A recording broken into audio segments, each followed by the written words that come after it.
네, 됐습니다. 예, 저희 오늘 366쪽부터 이제 하는 거예요. 366쪽부터 하는데 40번에서 44문까지 있습니다.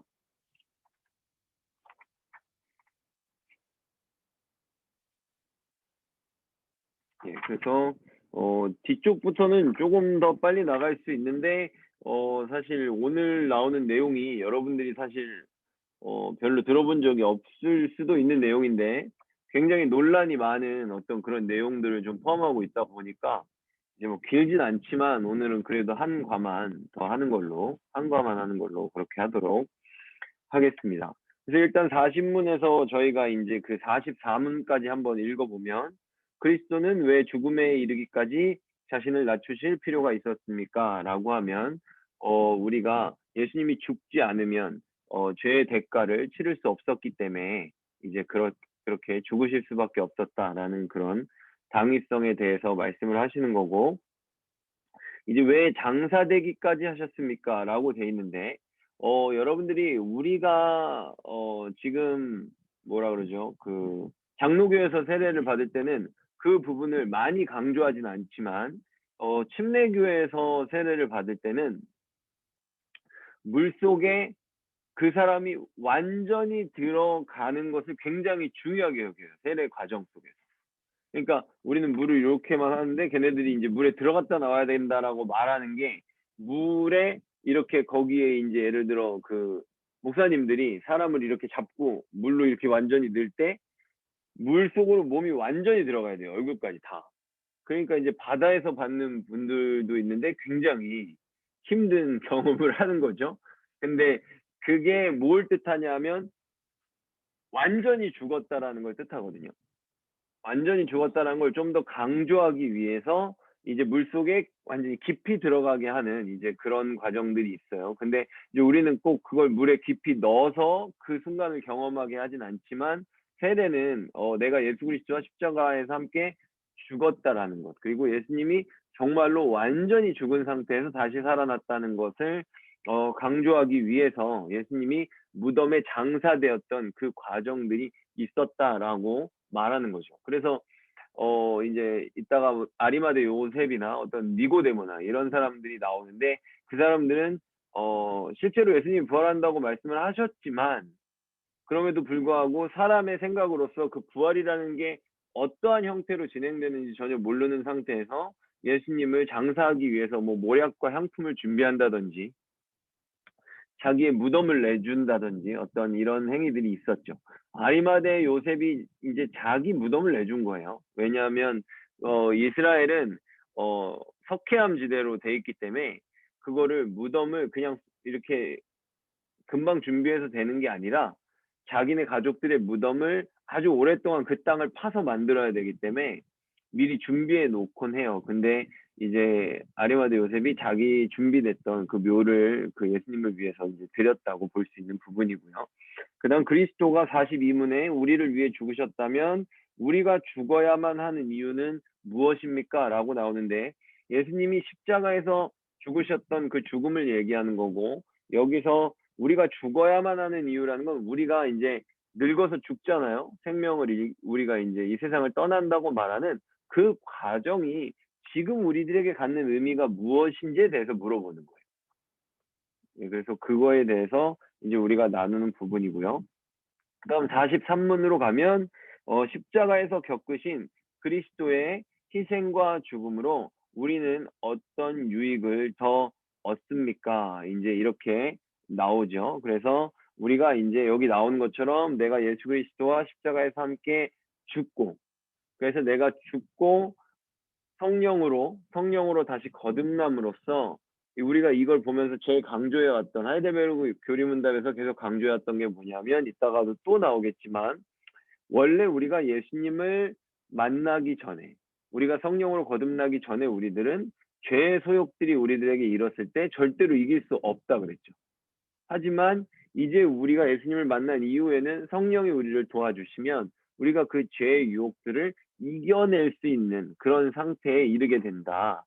라는 것을 지금 이야기해주고 있는 것이고 죄의 소욕만 이겨내는 정도가 아니라 이제는 성경에서 말씀하시는 하나님이 원하는 그 선하신 뜻을 아버지의 뜻대로 그대로 행할 수 있는 우리가 그런 상태까지 올바른 의를 행할 수 있는 그런 상태까지 이르게 된다. 불의만 이겨내는 게 아니라 의로운 자로 살아갈 수 있는 그런 상태, 영적 상태, 살아있는 상태, 하나님의 자녀의 상태로 우리가 살아갈 수 있다라는 것을 지금 이야기해주고 있는 부분이에요. 그다음 이제 그 44문이죠. 이게 이제 제일 논란이 되는 부분이라고 이제 말씀을 드렸어요.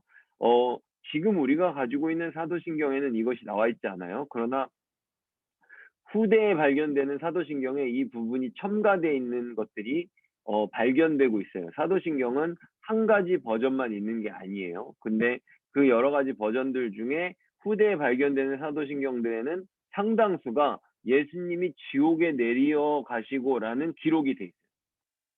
그래서 그 부분을 과연 우리가 신학적으로 어떻게 성경적으로 생각해 볼 수 있는지에 대해서 우리가 생각을 해볼 거고요.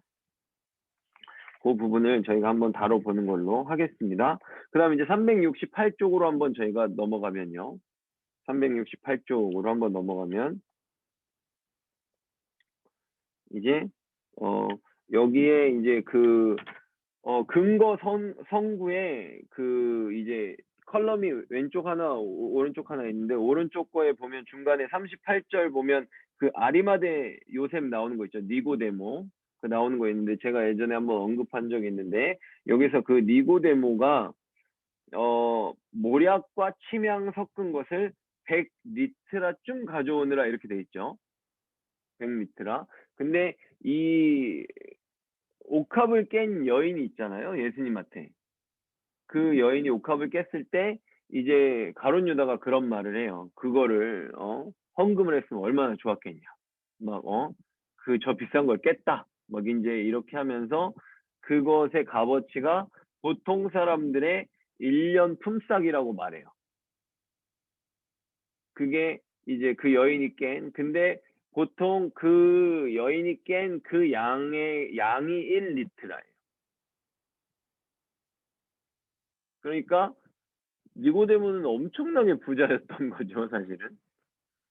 다른 사람의 어찌 보면 그러니까 100년치 품삯만큼의 이 모략과 침향 섞은 것을 예수님한테 드렸다고 볼 수가 있는 거예요. 네, 근데 이것이 갖는 의미는 이것의 어떤 액수가 문제가 아니라 그 당시에 100리트라를 자신의 장래에 썼던 사람은 로마 황제 한 명밖에 없었어요. 그러니까 우리가 요한계시록을 보면 요한계시록에 나오는 어떤 왕관을 다시 던진다거나 어떤 이런 여러 가지의 행위들이 로마 시대 때 실제로 로마의 황제에게 이루어졌던 어떤 그런 행위들하고 많이 연결성을 갖고 있거든요. 그 당시의 풍습을. 그러니까 그것을 로마의 세상의 어떤 악한 나라의 상징인 로마의 황제에게는 이렇게 하지만 우리는 우리의 왕이신 예수 그리스도에게 그것을 경배하는 그 마음을 담아서 한다라는 그런 의미가 있는 것처럼 니고데모에게 있어서 이 당시에 로마의 지배를 받던 시기였지만 니고데모에게 있어서 자신의 왕은 예수 그리스도라는 고백이 이 향품의 양으로서 어느 정도 우리들에게 짐작해 볼 수 있는 그런 어떤 여지를 제공해주고 있다라고 생각해 볼 수 있는 부분이에요. 이거는 그냥 여러분들 이거 할 때 이제 좀 재밌게 설명하라고 말씀을 드리는 거예요. 그리고 저희가 요새 그 다해 공동체에서 성경 읽기 하지 않습니까? 근데 지금 이제 에스더 들어갔거든요. 에스더 들어간 건 다 알고 계시죠? 그래가지고 에스더 들어갔는데 여러분들 혹시 300이라는 영화 본 적 있어요? 300이라는 영화 본 적 있어요? 몸 엄청 좋은 아저씨들 다 옷 별로 안 입고 나오는 그 300이라는 그 영화. 근데 거기서 그 300하고 싸울 때 맨 마지막에 엄청나게 막 이렇게 그 스트리트 파이터의 달심처럼 생긴 나쁜 놈 왕이 막 나타나요. 막 되게 무섭게 생긴 막 왕이 막 나오거든요. 그 왕이 아하수에로예요. 그러니까 에스더의 남편인 거죠. 페르시아. 근데 거기서는 이제 엄청 나쁜 사람처럼 막 나오는데 성경에서는 이스라엘 백성들을 회복시킨 왕으로 나오죠. 네, 근데 실제로 거기서 이제 300 그 용사들을 더 드러내야 되는 거니까 이제 그 영화에 나오는 엄청나게 무섭게 나오는 페르시아 왕이 에스더의 남편이다. 라는 것을 저희가 한번 생각해 볼 수 있습니다. 이제 그거 이제 그런 거고 이제 저희가 한번 373쪽으로 한번 또 가볼게요. 373쪽. 이제 계속 나오는 이야기 중에 하나죠. 이것도 예수님이 373쪽에 예수님 덕분에로 돼 있는 세 번째 단락. 세 번째 단락. 예수님 덕분에로 시작하는. 예수님 덕분에 우리는 하나님 앞에서 법적인 자유인이며 의인입니다. 이렇게 돼 있죠. 그러니까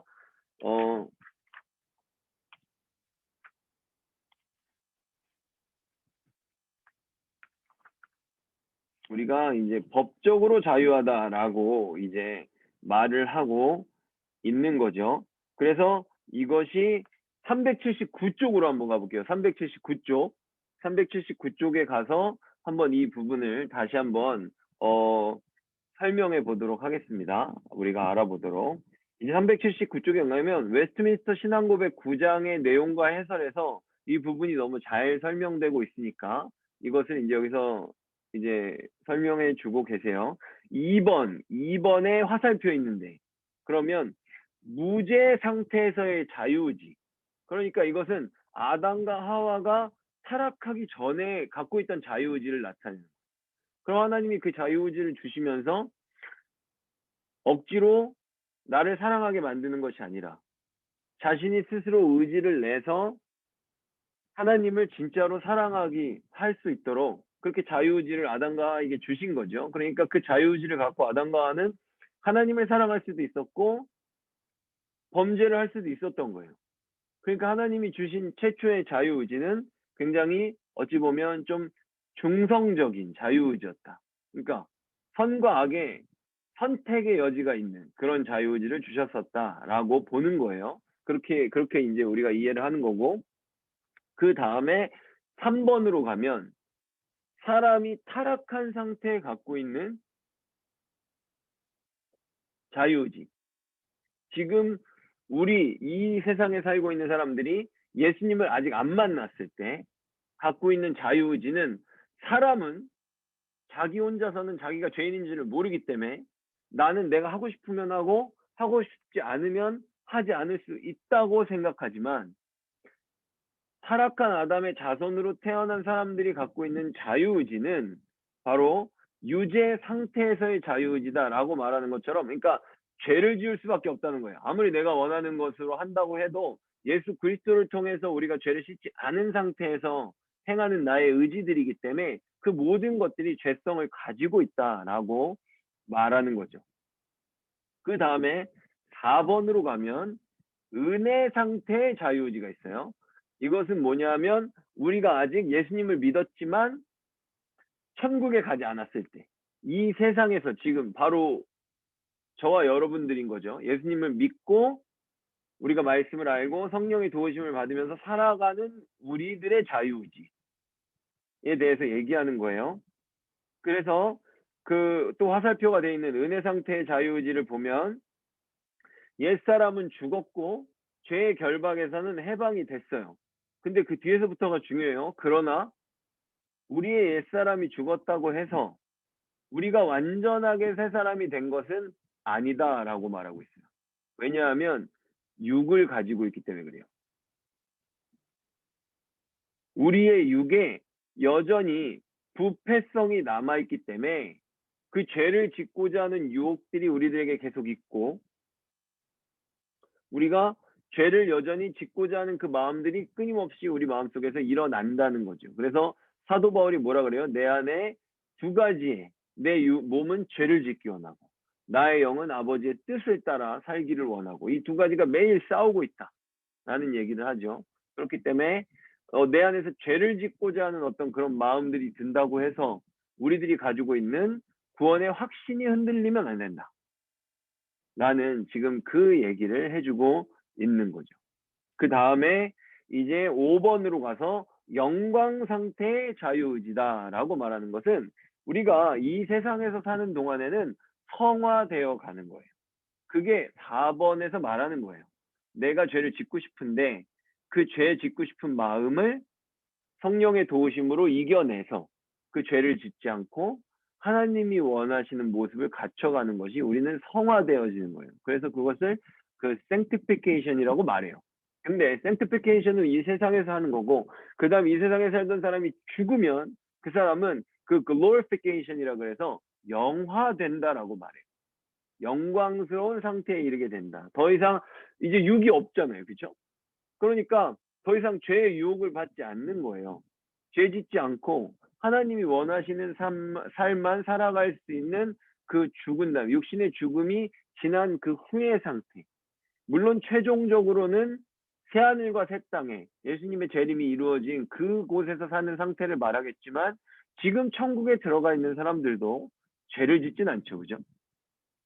그런 것처럼 이것은 더 이상 죄의 소욕에 영향을 받지 않는 육신이 없어진 상태에서의 바로 우리들의 자유의지를 얘기하고 있는 거예요. 그러니까 지금 우리가 저희들이 그 계속 어떤 그런 철학의 영역이라든지 철학의 영역과 깊은 연관을 갖고 있는 자유주의 신학의 영역에 있는 사람들이 계속해서 잘못 생각하고 있는 게 뭐냐면, 예수 그리스도를 만나지 않은 사람들이 가지고 있는 어떤 이성이라든지 그 사람들이 자발적으로 말하는 그런 자유의지를 가지고 성경의 옳고 그름과 예수 그리스도의 그 사역이 그것이 합리적이고 비합리적이다라는 것을 자기가 판단할 수 있다고 생각하는 것 자체가 잘못된 거예요.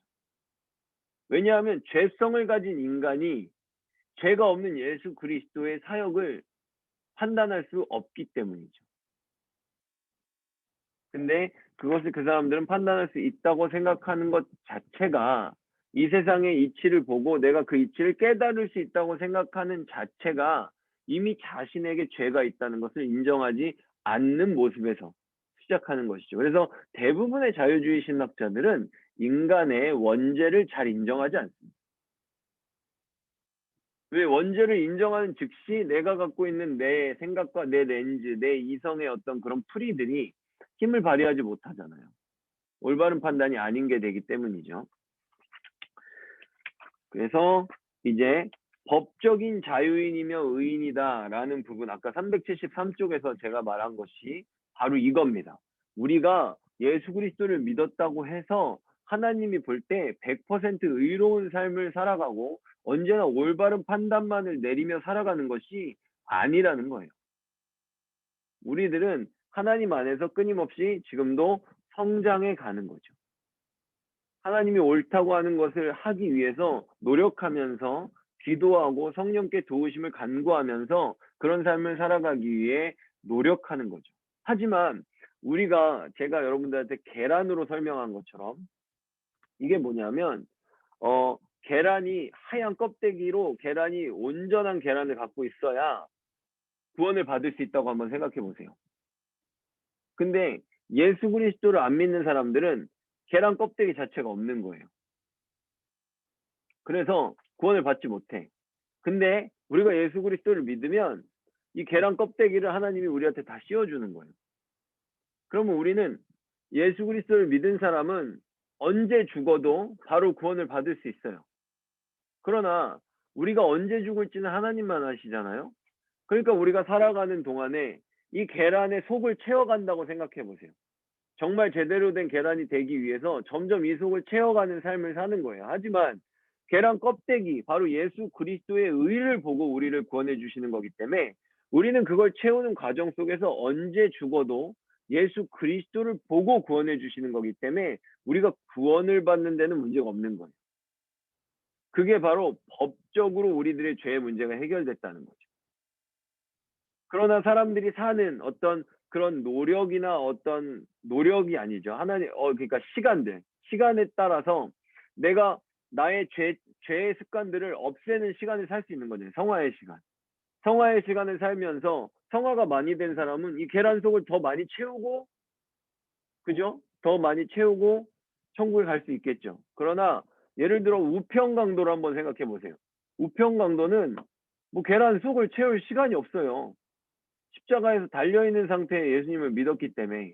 그렇기 때문에 사람이 어떤 행함으로 구원을 받는다고 말하면 우편강도는 천국에 못 갑니다. 그러니까 하나님이 우리들에게 허락해 주신 시간 동안에 우리는 성화되어 가지만 예수 그리스도를 믿는 사람들은 언제 죽어도 항상 의인의 상태로 구원을 받게 된다. 왜?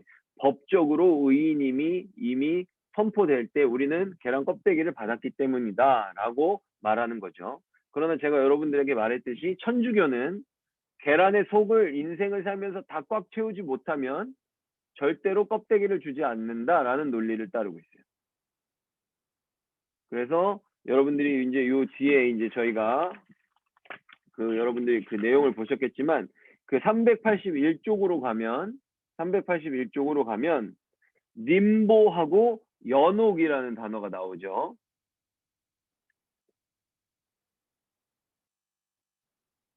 님보하고 연옥. 이게 바로 그 중간지대를 말하는 거예요. 그래서 이 사람들은 그 사람이 살아있는 동안에 충분히 의로운 행함을 보이지 못했을 때 천국과 지옥의 중간 경계선에 가게 된다. 그게 림보예요. 그래서 이것을 늘 말했죠. 밑에 있는 사람들이 채워야 된다. 그래서 뭐 돈으로 채우던 행함으로 채우던 대부분은 돈으로 채우라고 요구를 한다고 그랬어요. 그래가지고 이제 그런 시간들을 살게 된다라는 얘기를 하는 거죠.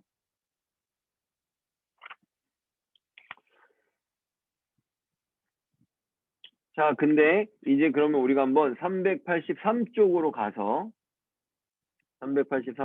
가서 예수님이 지옥에 내려가시고 라는 부분이 어떻게 해석되는지에 대해서 한번 얘기를 해볼게요.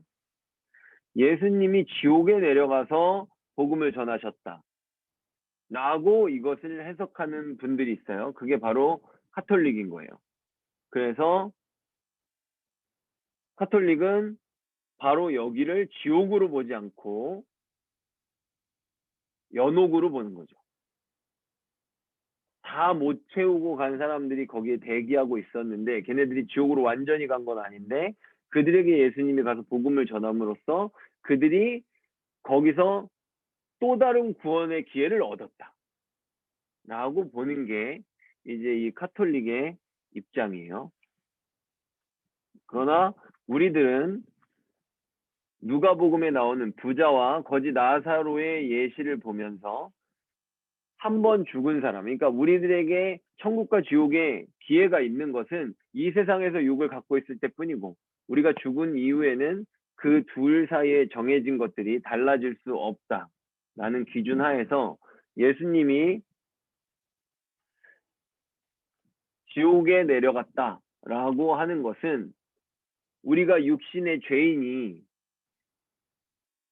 결국에는 죄를 지은 상태에서 죽음을 맞이하게 되면 지옥에 가잖아요. 그런 그 죄인이 지옥에 내려가는 그 극심한 고통을 예수님이 당하셨다 라고 개혁주의에서는 설명을 합니다. 근데 이 설명은 칼빈이 이 설명을 해서 지금 개혁주의가 이 설명을 다 따르고 있는 거고, 제가 오늘 여러분들에게 또 하나 개혁주의에서 많은 상당수의 개혁주의의 교회들이 이것을 조금 더 넓게 해석하는 예를 하나 드리면 여기 책에서는 다루고 있지 않지만 다른 조직신학책에 있는 예를 한번 드리면 뭐냐 하면 예수님의 십자가의 구원은 과거와 현재와 예수님이 죽으셨을 때 현재와 그리고 미래의 모든 죄까지도 다 사하는 구원이었어요. 그러면 예수님이 죽기 전에, 그러니까 예수님의 시대에 예수님을 만난 사람들은 예수님의 복음을 들었어요, 못 들었어요? 들었죠. 들은 거죠. 그 현재 시대에 살던 사람들은 예수님을 만난 거예요. 그렇기 때문에 그들은 예수님의 복음을 들은 거예요. 그러면 예수님이 죽은 이후에 사는 우리, 미래에 있는 사람들은 예수님의 복음을 들어요, 못 들어요? 듣는 거죠. 예수님의 구원의 복음을 우리는 듣는 거예요. 근데 그러면 예수님이 오기 전에 예수님의 복음을 들었던 사람들은 예수님에게 직접 듣지는 않은 거죠. 그 전에 있었던 선지자, 노아라든지 어떤 모세라든지 이런 선지자들, 엘리야라든지 이런 선지자들을 통해서 그들이 복음을 들은 거죠. 그러나 그들이 전했던 그 모든 복음들도 결국에는 그 구원의 정점에 있는 것은 예수 그리스도였어요.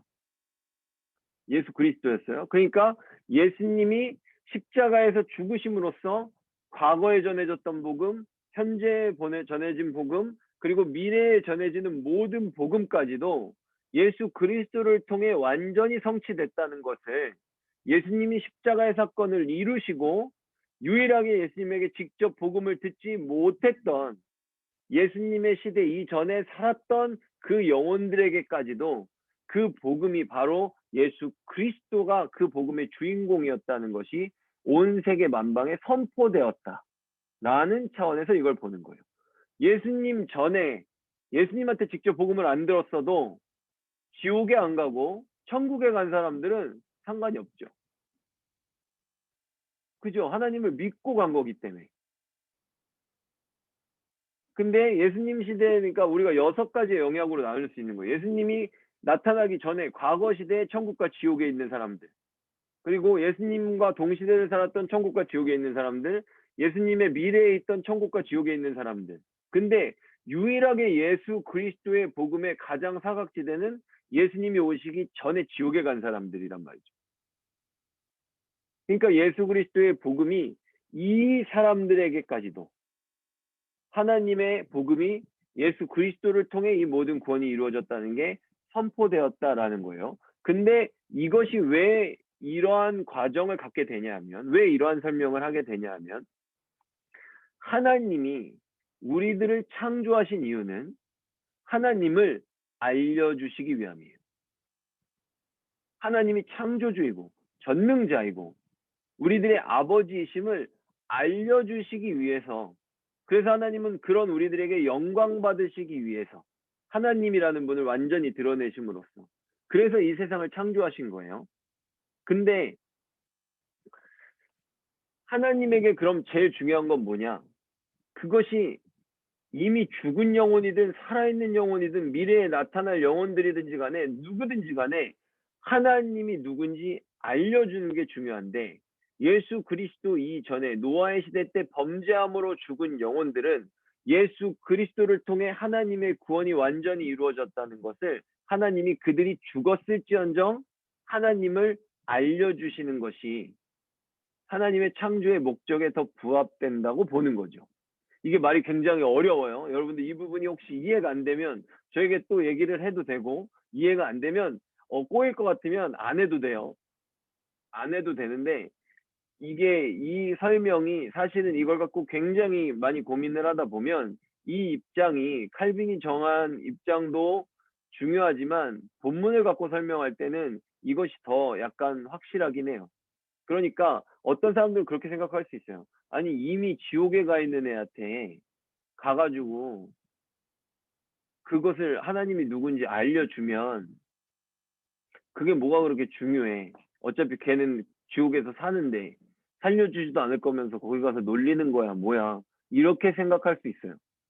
하지만 하나님의 이 세상을 지으신 창조의 목적이 하나님을 알려주시는 것이라고 한다면, 예를 들어 시험을 봤다고 한번 생각해 보세요 여러분. 시험 문제가 답이 5번이었어요. 근데 걔네들은 3번이라고 답을 쓰고 죽었어. 근데 하나님의 목적은 그것을 알려주시는 거였다 그러면 하나님은 모든 사람들한테 그것이 5번이라고 알려주심으로써 하나님의 창조의 목적을 성취하시는 거예요. 물론 그들은 하나님을 믿지 않았고 자신의 죄성대로 살아서 이미 천국에 들어갈 기회는 잊어버렸어요.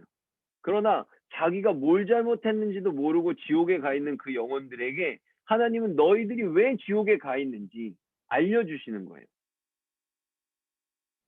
너희들이 왜 잘못해서 이곳에 와 있는지, 너희들이 이 세상에 살면서 나를 받아들이지 않았는데 내가 어떤 존재인지를 하나님은 예수 그리스도의 구원을 통해 이 온 세계 만방에 과거와 현재와 미래에 있는 모든 영혼들에게 선포하고 계시는데 그 중심이 예수 그리스도의 십자가다라는 것을 지금 설명해 주는 차원에서 이 부분을 우리가 이해할 수 있다는 거죠. 어느 정도는 이해가 됐나요? 네. 그러니까 어 이렇게 과거, 현재, 미래를 다 소급해 가지고 예수 그리스도를 통해 구원을 이루시고 그것을 과거에 있는 사람들까지도 완벽하게 깨닫도록 알리셨다라는 차원에서 이해할 수 있다는 거예요. 오직 예수라는 거. 왜냐하면 구약 시대에 살았던 사람들은 그것이 메시아 예수 그리스도라는 모습을 정확하게 보지 못했기 때문입니다. 그래서 히브리서에서 그 믿음장에서 아브라함을 설명할 때 히브리서에서 뭐라 그래요? 아브라함은 나를 보기를 원했지만 보지는 못했었다라고 말씀하시죠. 근데 그것이 예수 그리스도가 구원을 완전히 성취함으로써 모든 영혼들이 그것을 보게 되는 일이 벌어졌고, 예수님 이전에 지옥에 갔던 영혼들에게까지도 그것이 바로 그리스도가 주인공이었다는 것을 선포하셨다라는 차원에서 우리가 생각해 볼 수 있다는 거죠. 네, 그래서 그 정도에서 여러분들이 한번 이해를 하시면 될 것 같아요. 그러니까 이것을 예수님이 뭐 직접 지옥에 내려가서 고통을 받았다라고 말할 수는 없는 거예요. 예수님은 지옥에 내려가서 고통을 받으실 만한 죄를 지으신 적이 없기 때문이죠. 예, 그리고 예수님은 육신을 입고 오셨다고 해서 그 영은 분명히 하나님의 성령이셨기 때문에 성령이 지옥에 내려가서 고통을 받는다는 것은 성경적으로 전혀 유래가 없는, 다른 어떤 그 병행 구절이 전혀 없는 말이기 때문에 이 말 하나를 갖고 그 모든 성경의 그 내용의 어떤 구조와 하나님의 구원의 사역의 그 중심들을 다 바꿀 수는 없는 거예요. 그래서 이것을 우리가 여러분들이 제일 잘 이해할 수 있는 방식으로 설명을 하는데, 제가 이것을 스스로 받아들일 때는 이 두 번째 견해가 저한테는 굉장히 많이 도움이 됐고, 실제로 이 두 번째 견해가 요새는 많은 신학자들에게 이 두 번째 견해로 전해지고 있습니다. 예전의 것은 칼빈의 것을 가지고 가장 중심에 잡아놓고 두 번째로는 이걸로 이해를 많이 한다는 거죠. 지금은 여기까지 나와 있는 것 같아요. 제가 나중에 또 다른 설명이 나오면 여러분들에게 기회가 되면 또 해드리겠습니다.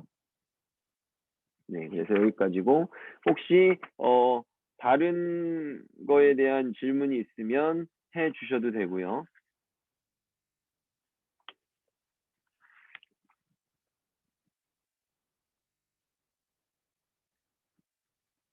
네. 아까 그 말한 것처럼 그 377쪽을 한번 보면요. 377쪽 제일 밑에 줄을 한번 보면 377쪽 제일 밑에 줄을 보면 그 루터 있죠, 루터. 마틴 루터는 그래서 인간의 자유의지, 그러니까 아담이 범죄한 이후에 인간이 갖고 있는 자유의지를 노예의지라고 불렀다. 죄를 무조건 지을 수밖에 없는 자유의지이기 때문에 이제 그런 내용들이 등장하고 있습니다. 예. 그리고 예전에 한번 말한 적이 있는데, 그 마틴 루터가 여러분 그 종교 개혁을 했잖아요. 종교 개혁을 하고 그 성 베드로 성당 앞에다가 95개조 반박문을 써서 붙였어요. 95개의 틀린 점, 고쳐야 될 점을 써가지고 거기다가 붙인 거죠. 그래서 그걸 붙이고 이제 마틴 루터를 그 사람들은 죽이려고 그랬어요. 95개를 바꾸자고 하니까. 근데 마틴 루터는 처음에는 종교 개혁까지 일으킬 생각은 없었던 것 같아요. 그게 왜 그러냐 하면 마틴 루터가 95개조 반박문을 라틴어로 썼어요. 무슨 말이냐면 지금 우리나라에서 기독교의 어떤 것들을 바꾸고자 하는데 그 바꿔야 될 점들을 영어로 써가지고 갖다 붙인 거예요. 그러면 그게 무슨 말이냐면 그 당시에 베드로 성당 앞에다가 라틴어로 무언가를 써서 붙이는 것은 학자들끼리 이것의 옳고 그름을 논쟁하자는 취지에서 거기다 문제를 던지는 방식이었어요.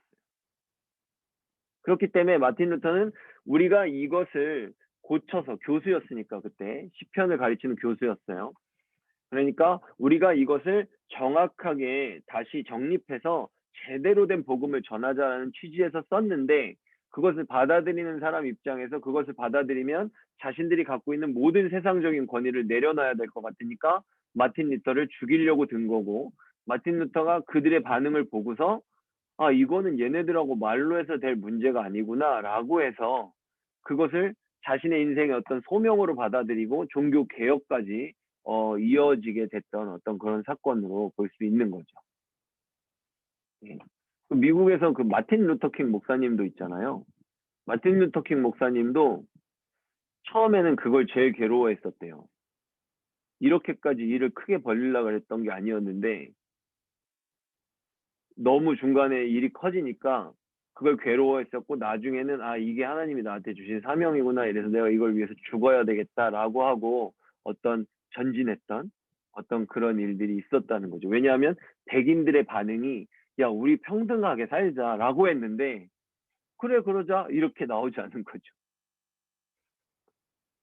그러니까 제가 보면 하나님이 하나님의 일을 하기 위해서 어떤 사람을 사용하시는 것은 처음부터 100%의 상태에서 세워지는 경우가 아닌 경우도 많이 있는 것 같아요.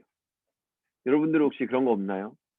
뭐 혹시 유미자매님 처음에 가위질만 도와주러 갔다가 뭐 그런 거 없나요?